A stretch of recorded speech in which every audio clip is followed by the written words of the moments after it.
Profesor Hernán, bienvenido. ¿Qué nos puede usted agregar, informar o ampliar acerca de los antecedentes de la facturación electrónica? Bueno, muchas gracias, Carlos. La facturación electrónica da sus primeros pasos en Latinoamérica, en Chile. Chile, digamos, es el pionero en esta parte del mundo que inicia con este proceso encaminado básicamente a combatir la evasión fiscal. En el año 2003 se inicia este proceso en Chile y los contribuyentes podían utilizarlo de manera voluntaria. Allá en el año 2013 Chile implementa la facturación electrónica de forma obligatoria. Se da también en Brasil en el año 2005 y en México en el año 2004. Pero para la parte de México nos acompaña Sofía y nos pondrá en contexto cómo ha sido ese desarrollo, cómo se ha implementado esa facturación en nuestro hermano país mexicano. Antes que nada, me permito agradecer su invitación para aportar un poco de la experiencia que tenemos nosotros en México respecto a la implementación de la factura electrónica. Retomando la temática, como ha mencionado el profesor Hernán, el pionero en la parte de la facturación electrónica es Chile, quien comenzó con esto con la idea de simplificar procesos a los empresarios. México en el año 2004 retoma esta idea, pero con el objetivo de disminuir la evasión fiscal por parte de los contribuyentes. En el año 2004 comienza con la emisión del comprobante fiscal digital, el cual solamente era obligatorio para ciertos contribuyentes, quienes tenían que enviar un reporte por medio de la plataforma del SAT. El SAT es el Servicio de Administración Tributaria allá en México, e informar respecto a su facturación. Entonces, del periodo 2004 al 2010, en México existían dos tipos de comprobantes. El comprobante impreso, el cual tú tenías que solicitar tu código e ir a una imprenta autorizada, y el comprobante fiscal digital. Fue en el año 2011 cuando ya se comienza a emitir lo que es la factura electrónica, el cual su nombre ya es comprobante fiscal digital por internet, por sus siglas CFDI, el cual era de carácter obligatorio para grandes contribuyentes y aquellos que se quisieran adecuar al mismo. No fue entonces hasta el año 2014, por la reforma que tuvimos nosotros en nuestra legislación tributaria, cuando el comprobante fiscal digital se vuelve obligatorio para todos los contribuyentes, desde un pequeño contribuyente hasta los grandes. Entonces, ese es un tanto de los antecedentes que tenemos nosotros. Excelente. Profesor Hernán, ¿cómo es ese proceso en Colombia? ¿Cuáles son los antecedentes de la facturación electrónica en Colombia? Bueno, cabe también, Carlos, ya respondo eso, anotar que en Latinoamérica, con base en la experiencia de Chile, México y Brasil, que también es uno de los pioneros en este sistema, se anexaron a continuar con este sistema de facturación electrónica países como Perú, Guatemala, Ecuador, Argentina y Uruguay. En este momento siguen en ese proceso Colombia, también lo está haciendo Costa Rica, lo está haciendo Honduras y el hermano país boliviano. En Colombia se dan a través de una serie normativa larga en el tiempo, porque empieza por allá en el año 1996. Con el decreto 1165 se incluye en el entramado jurídico colombiano la facturación electrónica por primera vez como un documento equivalente de la factura de venta, que es la factura que se está utilizando, se sigue utilizando aún en Colombia, y era en ese momento la que estaba vigente en nuestro país. En el año 2005, para seguir con esa línea de tiempo, a través de la ley 962, la factura electrónica puede expedirse, aceptarse, archivarse haciendo uso de las tecnologías. Entonces ya con anterioridad, a partir de la ley 597 de 1999, que fue la que reguló en Colombia el comercio electrónico. Con base en esa ley, en el año 2005, la ley 962, entonces regula los procedimientos para que se pueda utilizar la facturación electrónica. En el año 2007 hay una resolución que reglamenta el sistema técnico de control. Entonces, esa resolución, la 14465 del año 2007, entra a reglamentar de qué manera se desarrolla técnicamente este proceso de la facturación electrónica. Cabe resaltar que en Colombia hasta este momento la facturación electrónica no ha sido utilizada, ¿sí? Aunque hay legislación en ese sentido, pues nadie utiliza la facturación electrónica. En el año 2008, la ley 1231 modifica el Código de Comercio y reglamenta la circulación de la facturación electrónica como título valor. En ese momento, la facturación electrónica, repito, a pesar de que no se está utilizando, legalmente sí tiene un respaldo jurídico a través de la reforma del Código de Comercio.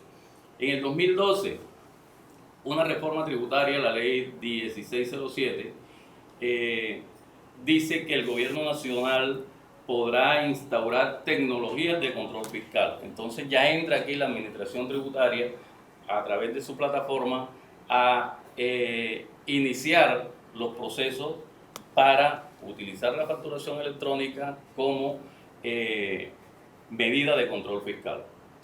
En el año 2015, a través del decreto 2242, se reglamentan las condiciones de expedición de la factura electrónica con fines de masificación y control fiscal.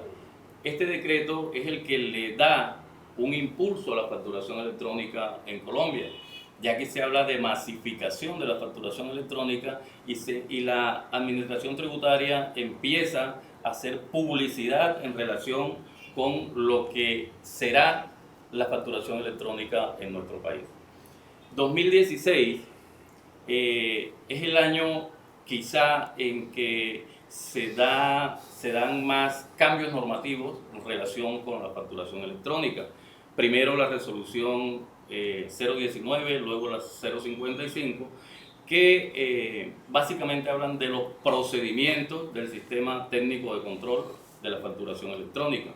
Y finalizando el año con la reforma tributaria, ley 1819 del 2016, se toma la factura de talonario de papel, la que se viene utilizando, y la facturación electrónica, y ambas se consideran como facturas de venta. Lo que habían hecho anteriormente, dándole un respaldo legal, ahora, a través de esta ley, le da un respaldo mayor en relación a todos los procesos que se realicen, todas las transacciones que se realicen a través de este medio electrónico. En el 2017, año siguiente, entra a operar la resolución 072. Esta ya empieza a seleccionar los contribuyentes que deben utilizar la facturación electrónica y que venían utilizándola tal vez allá con el decreto 1929 del 2017, y en el 2018, mediante la resolución 010, se seleccionan los grandes contribuyentes que deben utilizar la facturación electrónica.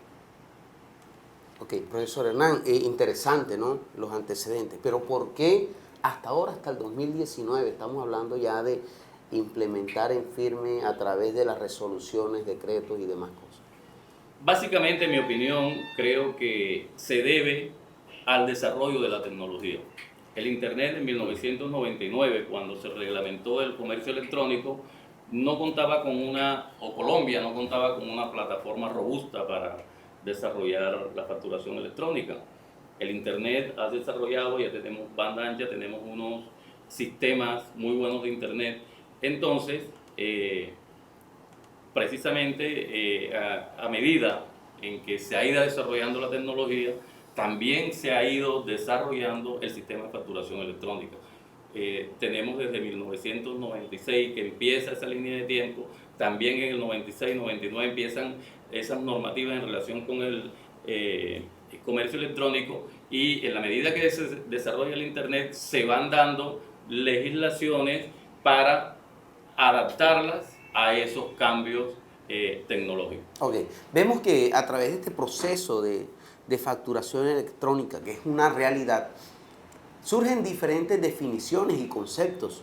Hablamos de facturadores electrónicos, hablamos de firma digital, hablamos de código UFE. En este momento invitamos a nuestro profesor Gustavo Bertel para que él nos amplíe acerca de estos conceptos y podamos entender de qué se trata.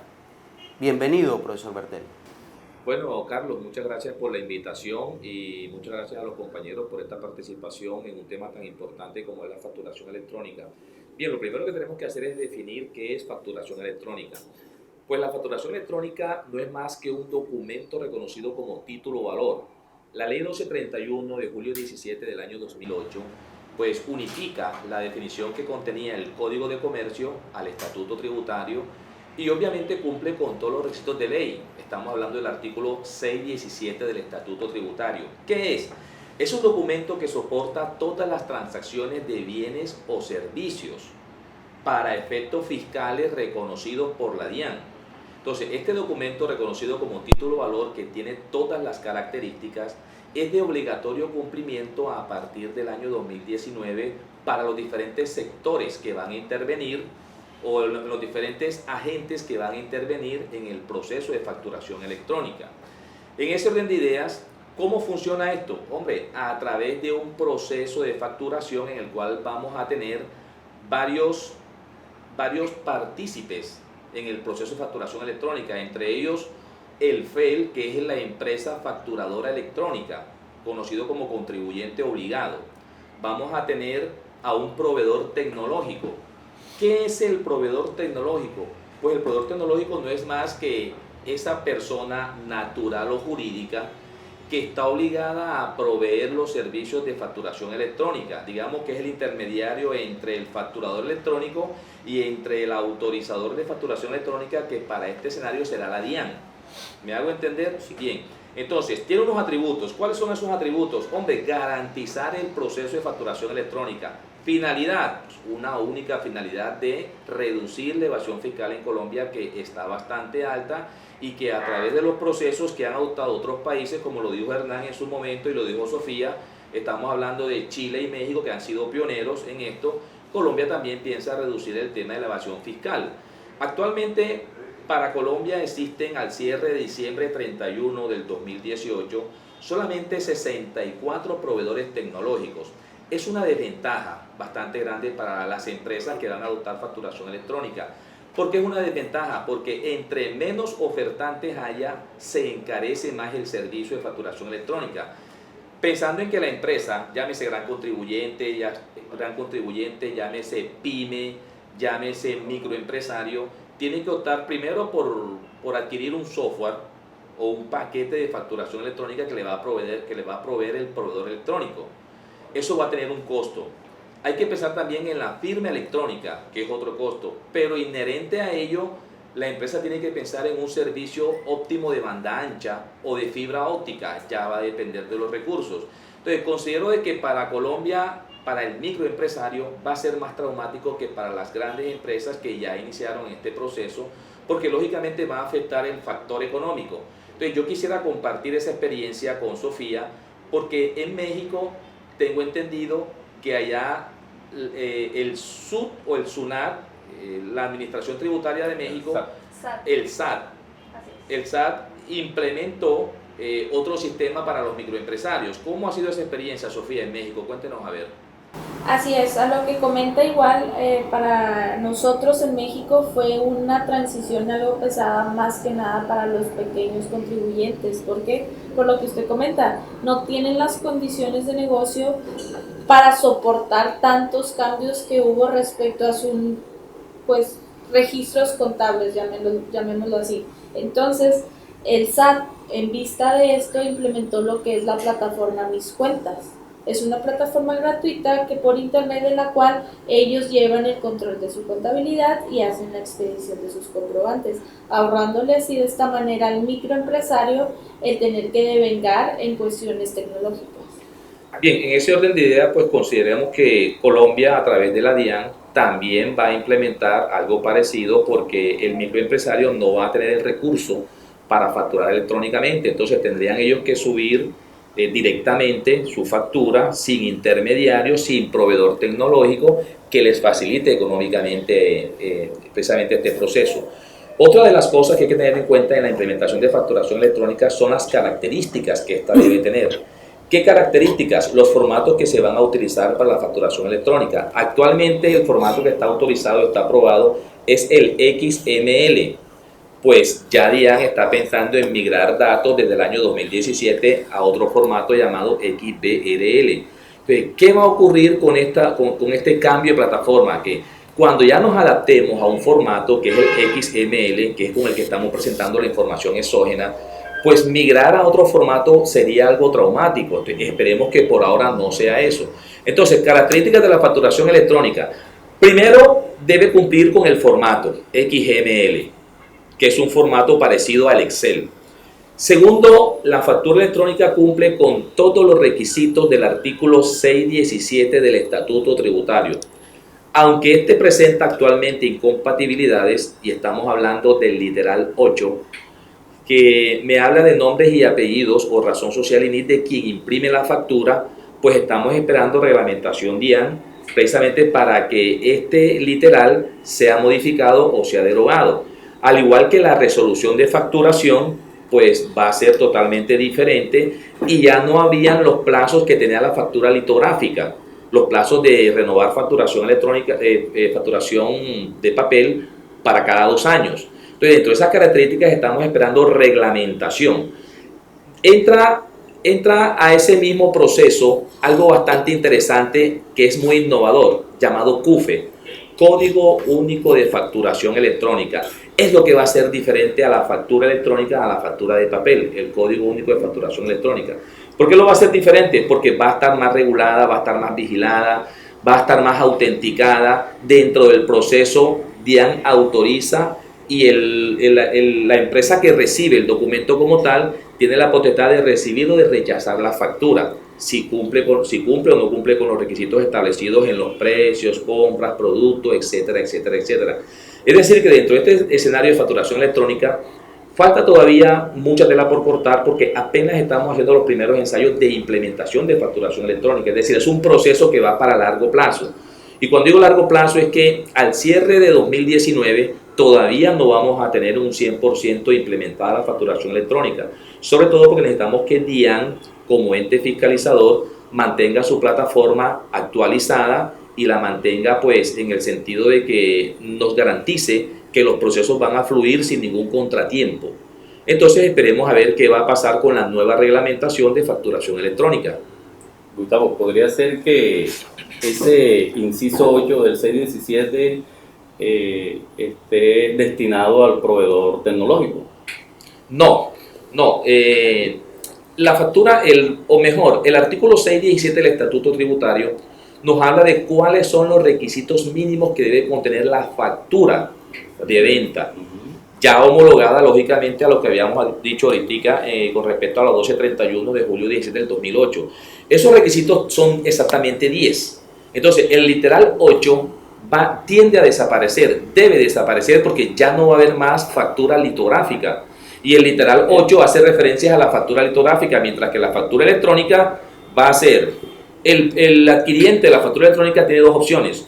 Uno, o la imprime para archivar, que debe ser lo más lógico, o la almacena en medio electrónico. Pues ya eso es decisión de la empresa como por tal. eso te digo, porque podrían de pronto homologar ese 8 al proveedor electrónico, así tendría el adquiriente conocimiento de quién es el proveedor electrónico de su cliente. No, Hernán, no considero, sinceramente no considero de que el 617, de hecho los expertos en materia, estamos hablando de los mismos funcionarios DIAN, algunos expertos de algunos portales como Gerencia, Actualícese, ya han hecho referencia a ese 617 que vía reglamentario o vía resolución quede derogado solamente ese literal, porque no va a cumplir con las características del 617 pleno.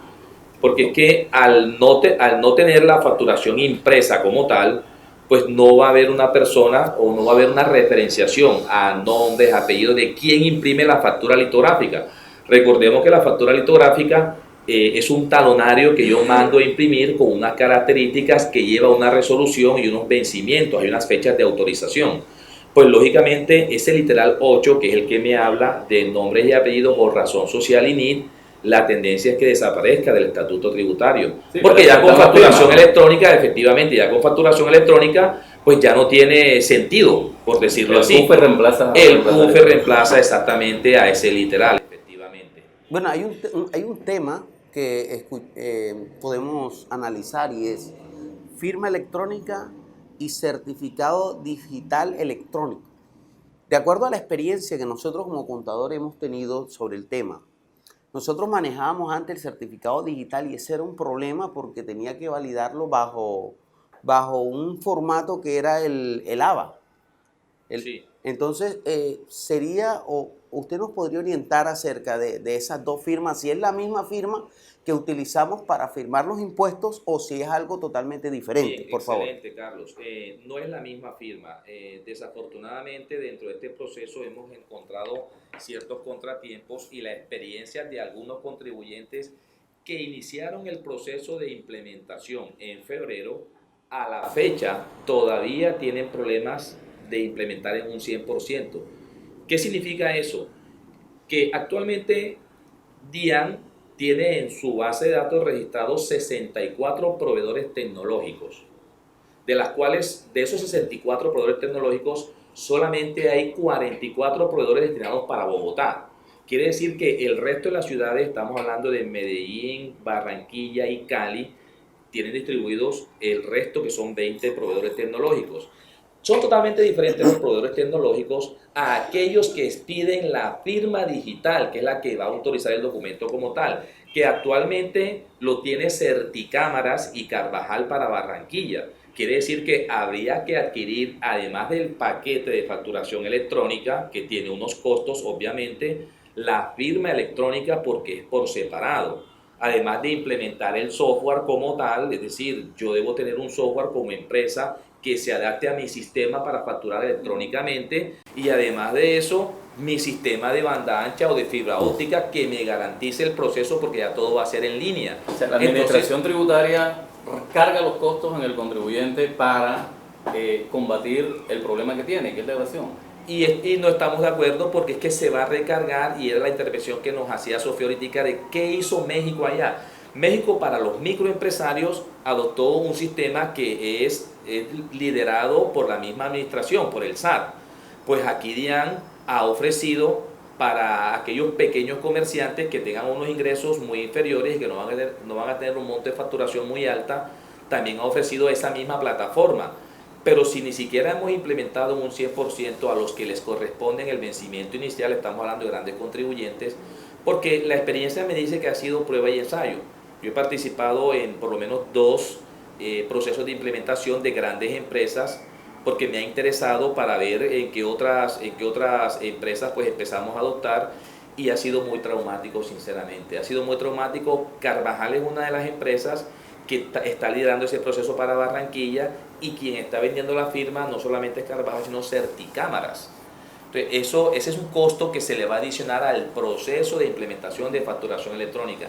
Inicialmente, el Estado colombiano habla de que los costos se van a reducir para el pequeño microempresario, de que o el empresario o la empresa va a reducir sus costos implementando facturación electrónica. Pues inicialmente no. Esos costos asociados a la firma de la facturación electrónica, que como tú bien dices solamente lo maneja Certicámaras y Carvajal, y además los costos que tienen que ver con el paquete de facturación, ¿son por una única vez o hay que renovarlos en algún momento? Bueno, interesante la pregunta. Inicialmente es por una única vez, pero la tendencia es porque no tendría sentido de que haya que renovar anualmente porque los costos serían más altos. Entonces, inicialmente es adquirir la firma por una única vez, y esa firma es la que va a firmar todo el paquete todo el paquete que se adquiera a través del proveedor tecnológico.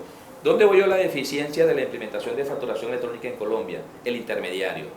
Porque si todo se hiciera directo, como se hacen las declaraciones actuales, estamos hablando de presentación de IVA, renta, la autorretención especial de renta, retenciones en la fuente, medios magnéticos. Pues, ¿qué hacemos? Preparamos la información, la subimos y la misma DIAN nos autoriza unos códigos a representantes legales y a revisores fiscales de las empresas. En ese orden de idea es fabuloso, excelente, ¿verdad? Pero al haber un interventor, un intermediario llamado proveedor tecnológico y que actualmente nada más hay 64 autorizados, pues lógicamente eso va a incrementar un poco más el costo de la facturación electrónica. ¿Y por qué lo va a implementar? Porque si hubiese más proveedores tecnológicos, habría más oferta y más demanda. Entre menos haya, es más costoso. Claro, y entonces, ¿a quién me adapto? ¿Con cuál me voy? Cuando la experiencia nos dice que todavía estamos crudos en este proceso. Yo considero que hay que esperar reglamentación, más marco normativo, y pienso que el 2019 va a ser todo de transición para que ya las sanciones empiecen a aplicar a partir del 2020 en adelante. Entonces el paquete de facturación, el que entrega el proveedor electrónico, ese sí es renovable, tiene fin. Ese sí es renovable porque el proveedor tecnológico te va a vender es una cierta cantidad dependiendo de la masificación de tu facturación electrónica.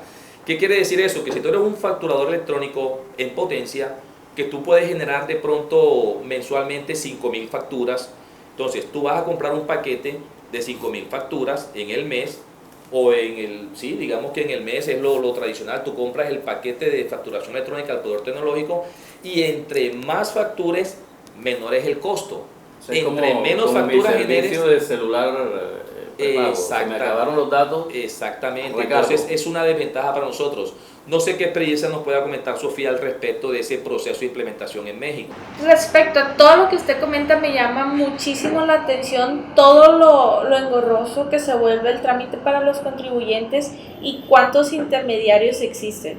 Lo primero que es de resaltar es la cuestión de la firma electrónica. Ahí en México la firma electrónica no tiene ningún costo. ¿Por qué? Porque el único que te la provee es el SAT, el Servicio de Administración Tributaria.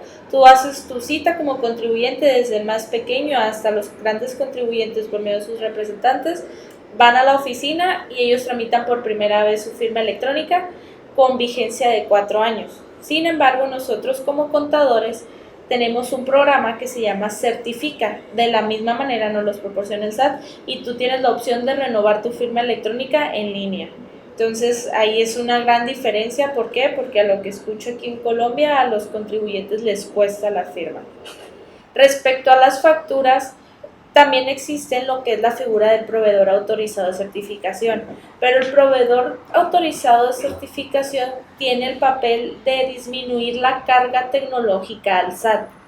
Eso hace más eficientes los procesos y la plataforma no se satura. ¿Por qué? Porque yo, contribuyente, emito una factura, esto se manda un paquete a un proveedor y el proveedor, él se encarga de darle la validez necesaria y me la regresa con todos los requisitos que debe tener mi factura electrónica, y de la misma manera le manda su copia, por así decirlo, al SAT.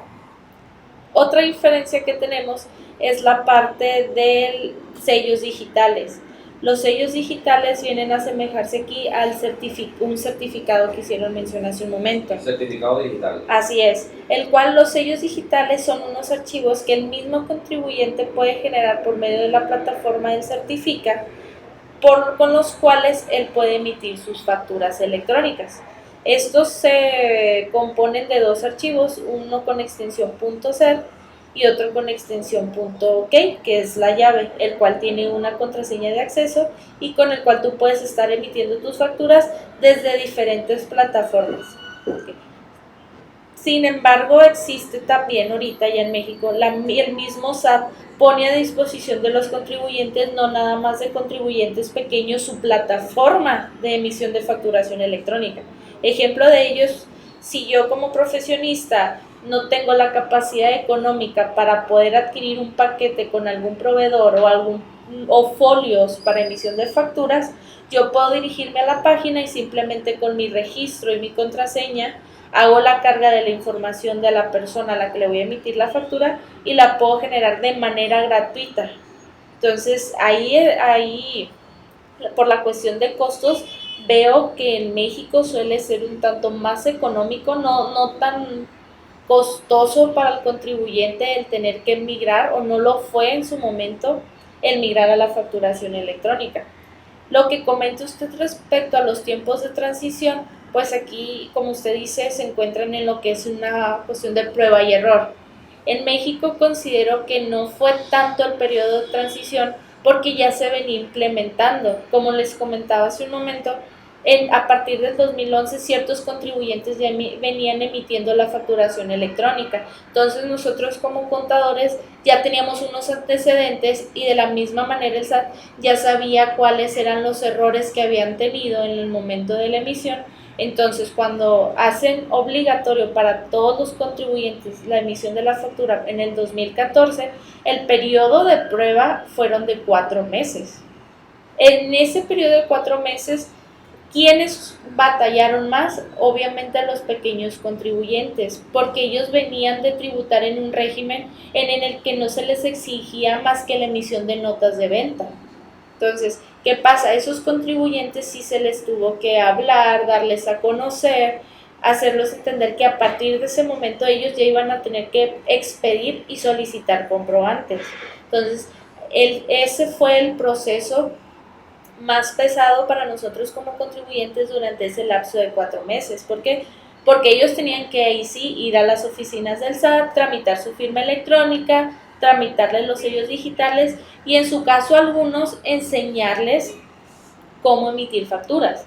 En otros casos, pues existe la figura de las oficinas, de los despachos contables, en donde tú puedes brindar ese servicio. Entonces tú le pides un conjunto de documentación antes de que termine el periodo a los contribuyentes y tú le apoyas brindándole el servicio de la emisión de la factura, ya sea igual por la misma plataforma de mis cuentas que les hacía mención hace un momento o por medio de paquetes. Eso lo hace el SAT. Eso lo hace el SAT por mis cuentas. El régimen del pequeño allá en México al final tiene muchos beneficios. Tiene la opción de tributar por medio de mis cuentas, tiene la opción de solamente emitir una factura de manera bimestral, que es la periodicidad con la que presentan sus declaraciones. Entonces, en lo que respecta a eso, los contribuyentes micro no se vieron tan afectados en cuestiones económicas. ¿Qué son mis cuentas? Mis cuentas es una plataforma que pone a disposición de los contribuyentes el servicio de administración tributaria por el cual tú puedes llevar tu contabilidad. En él, la idea era de principio que el hecho de que ya emitir pura facturación electrónica con el formato XML que previamente ya tenía el SAT, tú nada más hacías un cotejo respecto a que si aparecían todas en tu portal y de ahí mismo te hacía el prellenado de tu declaración. A la fecha mis cuentas no te hace eso. Tú tienes que hacer el llenado de tu información con base en los XML recibidos y emitidos. Me refiero a XML a lo que es la facturación electrónica. Eso es mis cuentas, el cual ahorita, como les comento, todavía no me hace un prellenado. ¿Qué más pasa con estos? Es una cuestión. Ahorita hablaste de los profesionales independientes. ¿También tienen la obligación de pedir factura electrónica? Sí. Allá en México todos los contribuyentes ya tenemos la obligación de la emisión de la facturación electrónica. ¿Qué es lo que vuelve diferente un régimen con otro? Las facilidades que te da en la emisión de la misma. En México la facturación electrónica trajo consigo lo que es el envío de la contabilidad electrónica. Entonces, ese fue realmente un proceso largo para nosotros, por cada uno de los contribuyentes, porque sugería un cambio en tu estructura contable, un cambio en tus catálogos, una revisión más profunda. ¿Por qué? Porque ahora ibas a estar enviando tu información homologada a un catálogo que el mismo SAT nos proporcionaba por medio de formatos XML. Entonces, ese realmente fue el cambio que sufrimos nosotros con la implementación de la factura electrónica. Bien, excelente. Igual para Colombia, Dian, en lo que hemos escuchado en seminarios, en capacitaciones que también hemos estado preparándonos a lo largo del año anterior y de este año, Dian también piensa hacer algo similar. Es decir, DIAN va a habilitar su plataforma para los pequeños microempresarios, que eso va a depender también del monto de los ingresos para ver quiénes pueden facturar directamente bajo la plataforma DIAN sin adquirir el paquete tecnológico, ¿verdad? Del proveedor tecnológico. Bien, digamos que por ahí se reduce un poco, pero eso está bastante crudo. Entonces estamos esperando reglamentación, debe cumplirse unas características porque de pronto el gran contribuyente no podrá facturar por la página directamente por la DIAN, sino que tendrá que adquirir el paquete de facturas a través del proveedor tecnológico. Novedades acá para Colombia, el CUFE, que es el Código Único de Facturación Electrónica, es un mecanismo de control implementado por DIAN, ¿verdad? Para poder entonces hacer auténtica la factura y que lleve unos controles. Eso va a ser en línea. Ya el adquiriente de la factura tendrá la potestad si imprime o archiva el documento digitalmente, ya eso es opcional. Pero sí hay unos agentes o hay unos intermediarios en el proceso de facturación electrónica para Colombia que obviamente lo hacen más costoso.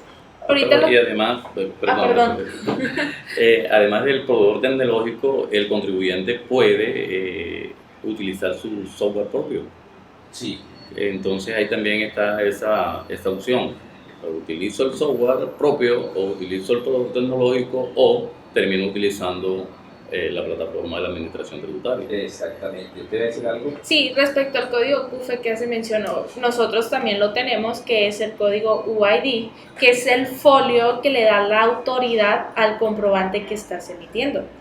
No dice que no puedas tú seguir emitiendo tus folios, tu control interno respecto a tus mismos series y folios de tus facturas. Sin embargo, ahora las facturas tienes que cumplir con ese folio UID, el cual, pues como le comentaba, lo emite el SAT junto con los certificados que son las cadenas que le dan la validez al comprobante. Bueno, alguna vez se acepte la facturación electrónica por parte del adquiriente, se emite un certificado digital que es totalmente diferente al CUFE y además de eso un acuse de recibo.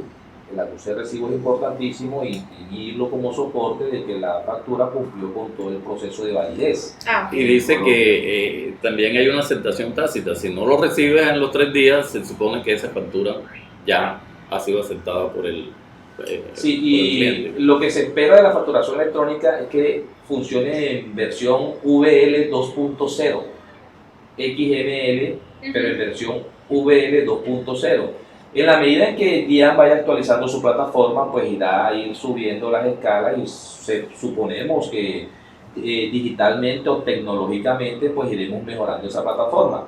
¿Qué es lo relevante actualmente? Que sí estamos haciendo pruebas y ensayos en Colombia porque ya los grandes contribuyentes que empezaron a implementar en febrero, pues no todos han sido exitosos en su implementación de factura, ha sido bastante traumático. Sofía, en México, aquí lo que, como decía Gustavo en las capacitaciones que hemos ido, lo que dicen los funcionarios de la administración tributaria, hablan de una coexistencia entre la facturación electrónica y todos los documentos equivalentes que se vienen utilizando. En México, aparte de la facturación electrónica, también hay otro medio para respaldar las transacciones comerciales. Existe otro medio, pero no es fiscalmente reconocido, que son las notas de venta. Así que, de alguna manera, las notas de venta vienen a complementar o ser el soporte al final de la obligatoriedad de emitir la factura. Si tú quieres hacer un gasto deducible, una compra deducible, es necesario tener tu factura electrónica. Si no, es el único sistema. No hay coexistencia. Puedes que vayas a un negocio y tengas tu nota y tú dices, oye, ocupo, lo gasté, pero no dan factura. No debe de haber un comercio en México que te diga que no puede emitir una factura electrónica, porque está obligado por código fiscal a hacerlo. Incluyendo los pequeños microempresarios. Así es. Perfecto. A todos incluyendo están incluso obligados. los profesionales independientes como nosotros. Que estamos obligados a facturar. No, para Colombia también estamos obligados a facturar electrónicamente también. No, bastante interesante el soporte. Bueno, interesante, ¿verdad? Todo esto que hemos visto sobre facturación electrónica, pero quisiera saber de parte de Gustavo, de parte de Hernán, en Colombia, ¿qué normatividad me obliga a mí a implementarlo? ¿O qué pasa si de pronto yo como comerciante decido no hacerlo? Bien, Carlos, la pregunta es bastante interesante. A ver, La ley de financiamiento, que es la ley 1943, expedida en diciembre del 2018, establece 5 escenarios para aquellos que deben facturar obligatoriamente a través del sistema de facturación electrónica. ¿Cuáles son esos 5 escenarios? 1. Los obligados a ser responsables del impuesto a las ventas, es decir, todo aquel que venda bienes está obligado a facturar electrónicamente, venda bienes o preste servicios. 2. Todo aquel que sea responsable de impuesto al consumo. Entonces, venta de bienes, factura IVA, responsable de impuesto al consumo, está obligado también a emitir firma electrónica. El tercer escenario es todo aquel que tenga la calidad de ser comerciante. En su registro único tributario, mientras aparezca la connotación de comerciante, sea grande o sea pequeño, tiene que facturar electrónicamente. La norma también me habla de aquel que migre voluntariamente a facturar electrónicamente y todo aquel que pertenezca al régimen simple de tributación simple. En ese sentido, Gustavo, cabe resaltar que aunque tú no lo mencionas, esos son el grupo de obligados, que prácticamente son todos los comerciantes, en resumen. En este momento, solamente para efectos de implementación, están obligados a facturar electrónicamente un grupo específico. Sí. ¿Sí? Reglamentados a través del decreto 2245 con las resoluciones 072 del 2017 y la 010 del 2018. Sí, el 2242 es el que emite el 2242 es el que emite quiénes son los que deben facturar obligatoriamente, y la resolución, tú lo acabas de mencionar, es la 0072, que es la que da el listado de en qué tiempos se debe facturar y quién es el listado de los que van a facturar. Entonces hay unos tiempos para grandes contribuyentes que inició ya en enero. Inicialmente era para el 2018, pero fue aplazada para el año 2019 y ellos arrancaron en enero. Entonces entra un grupo ahora, porque van por sectores, entra un grupo ahora en junio, otro en septiembre y el último grupo entraría en enero del año 2020. Era lo que le comentaba a Sofía anteriormente, que acá el proceso de transición es, digamos, prácticamente todo el 2019, porque están entrando por sectores a la implementación de facturación electrónica, con algunos errores, algunas pruebas, unos ensayos. Hay que ir mejorando el proceso y pues lógicamente Colombia no tiene la capacidad tecnológica que tiene México, que México para implementar facturación fue mucho más rápido. Tan es así que cuando usted habló de los antecedentes, decíamos de que el primer país que introduce facturación electrónica es Chile, y Chile se quedó con México porque ahora mismo México es país pionero en Latinoamérica, es el país referente. ¿Sí me hago entender? Bien. En ese orden de idea, Gustavo, ¿qué pasa si yo, siendo comerciante, decido no hacerlo? Bueno, lógicamente hay un marco sancionatorio ya establecido y hay que revisar, porque lógicamente teníamos que esperar otro tipo de reglamentación, ya sea vía ley, vía decretos reglamentarios, y van a intervenir. De hecho, ya hay algunos artículos como el SOI 44, el 657-1. Hay muchos artículos y lo grave, lo crítico es que si tú no implementas facturación electrónica, a ti te van a cerrar el establecimiento temporal o de manera permanente. Y además como un rótulo que diga cerrado por evasión, que eso lógicamente es muy traumático para el contribuyente. Tiene una implicación psicológica. Exactamente. Además de eso, pienso que, bueno, está también en la normatividad, es la sanción que tiene que ver con el no envío de información electrónica. Entonces son unas sanciones bastante altas, bastante onerosas para el contribuyente.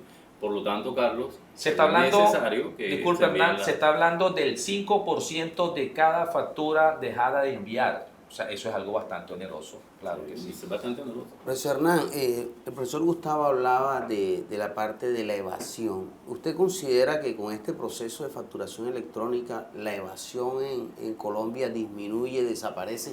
¿O cómo quedaría ese tema? Yo creo que no va a desaparecer, pero sí va a disminuir en gran manera.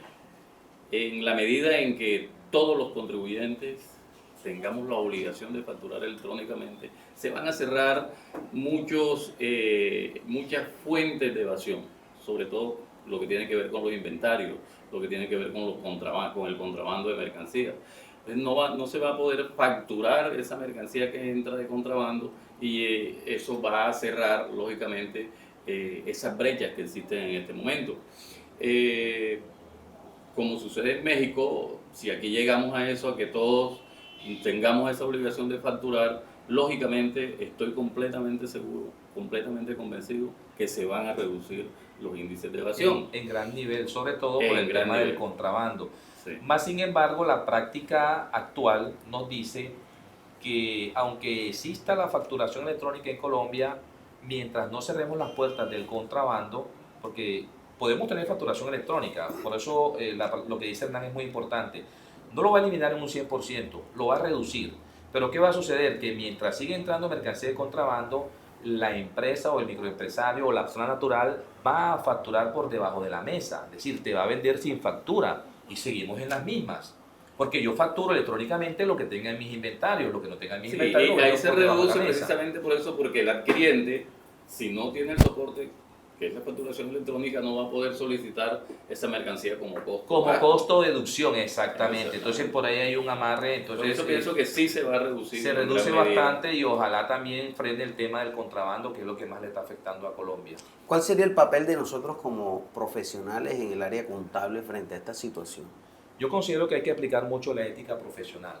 Y la ética profesional es que nosotros estamos inmersos a prestarle un buen servicio a las empresas, una buena asesoría, y esa práctica de profesional pues tiene que ser bajo el marco normativo de las leyes en Colombia para procedimiento tributario, por decirlo así. Porque incluso la ley de financiamiento, amparada en la ley 1819 del 2016, pues ya establece sanciones para aquellos administradores que contribuyan a la evasión fiscal de las empresas. Entonces hay un tipo de sanción bastante onerosa para contadores públicos y revisores fiscales que contribuyan a la práctica de la evasión. Entonces sanciones tanto económicas, sanciones con cárcel y la pérdida de la tarjeta profesional, ya sea de manera temporal o de manera permanente.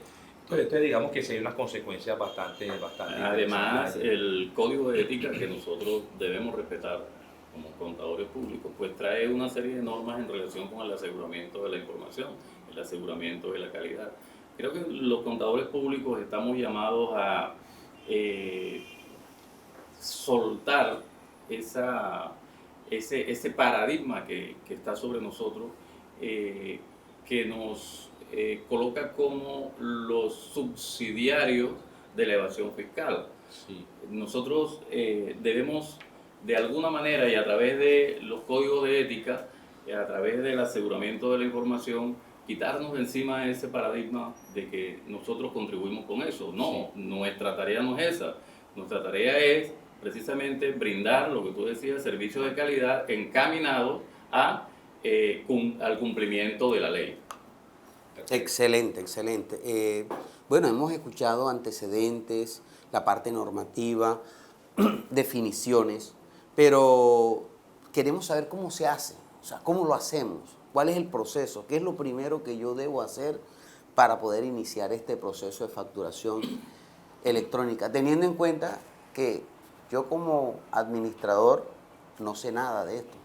¿Qué es lo primero que deberíamos hacer siendo nosotros asesores contables o financieros? Lo primero que tiene que hacer el contribuyente, que va a ser el facturador electrónico, es actualizar su RUT en la plataforma de la DIAN, porque al actualizar el RUT, pues lógicamente ya va a figurar como facturador electrónico. La DIAN le va a dar la autorización de facturador electrónico. Una vez haya hecho ese proceso, se inscribe, solicita la habilitación de la resolución de facturación para ser facturador electrónico. Contacta a su proveedor tecnológico. Al contactar a su proveedor tecnológico, mira cuáles son las mejores ofertas y los mejores servicios dependiendo del paquete que va a adquirir el facturador electrónico. Luego entonces ya adapta su sistema, lo que veníamos hablando anteriormente, banda ancha, fibra óptica, digamos que hay que hacer una inversión allí por parte del empresario, para que cuando este facture sea el proveedor el que sube el documento, la DIAN autoriza la factura y entra por último el último escenario, que es quien recibe el documento como tal. Hay algo importante en lo que tú acabas de mencionar, y es que desaparecen las facturas anuladas. Entonces va a ser traumático para Colombia porque ya no van a haber más facturas anuladas. Es decir, la factura, una vez tú la emitas, ya no puedes hacer nada. Para reversar van a existir notas que el proveedor tecnológico te va a cobrar como si fuera una factura más. Entonces, Ya esa práctica nosotros tenemos que mensualmente o guardábamos unos paqueticos para las facturas anuladas, o esa práctica mañosa que nos ayudaba de cierta manera, ya eso va a desaparecer porque ya la factura anulada desaparece con la facturación electrónica. Y ese es un mecanismo que ya han implementado, digamos, de buena práctica para un mejor control de evasión fiscal. Así es, Gustavo. Y bueno, iniciando antes del RUN, de la actualización del RUN, como dice Gustavo, yo pienso que para la implementación de un plan de facturación, para la implementación del sistema de facturación, lo primero que debe hacerse es una planeación, ¿sí?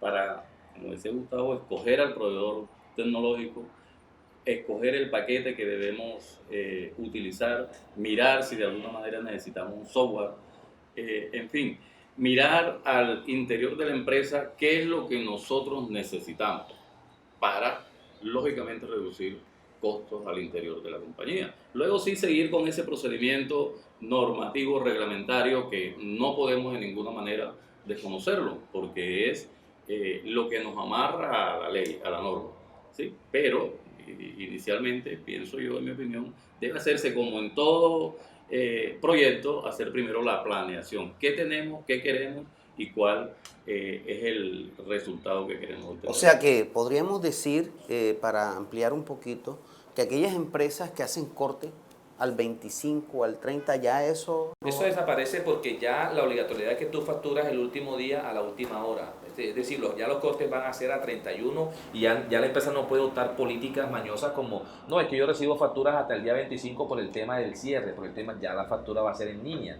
Ya la empresa tendrá que recibir la factura a corte 31 de diciembre porque, como te repito, desaparecen las facturas anuladas, entonces yo no puedo anular una factura para cambiar la fecha, para favorecer al contribuyente. Para darle la palabra a Sofía, hay algo bastante interesante aquí que vale la pena mencionar, y es que el contribuyente colombiano no quiere pagarle una capacitación a sus empleados. Entonces, ¿qué ocurre allí? Que cuando uno es asesor independiente, uno cobra unos honorarios y le parece súper costoso. Entonces el contribuyente, el empresario colombiano, pretende que el mismo contador que está allí sea el que implemente el proceso cuando realmente, aunque le competa, no está capacitado para hacerlo. Y si él se prepara, pues estamos hablando de que tiene que pagar unos seminarios, pagar unas asesorías de su bolsillo. Eso también es bastante traumático para nosotros acá, el proceso de implementación. No, retomando ese punto, la verdad sí estaba poniendo atención a lo que estaban diciendo y me llamaba la atención, el hecho de que no habían mencionado la capacitación que requiere el recurso humano, el capital humano dentro de las empresas. ¿Qué pasa? Se le dice al contribuyente, el contador se capacita por la necesidad de estarse actualizando, pero ¿dónde queda todo el personal que se ve involucrado dentro de los procesos para poder adquirir o emitir una factura electrónica? Están los encargados de compras, los encargados de inventarios, las personas de hacer pagos, las personas de realizar los cobros. Entonces, todo ese personal necesita también pasar por una capacitación en la cual se les enseñe qué es lo que viene aquí ahora a Colombia con la facturación electrónica, qué deben de revisar, qué deben de conocer. ¿Por qué? Porque al no poder anular, como hace mención usted, las facturaciones, la factura, para poderla hacer con fecha posterior y poder tener tu corte y no tener que pagar tanto impuesto a la DIAN, ahora necesitas realmente conocer en el momento si esa factura te va a servir o no, porque si no es así, solicitar su cancelación y que te emitan una nueva.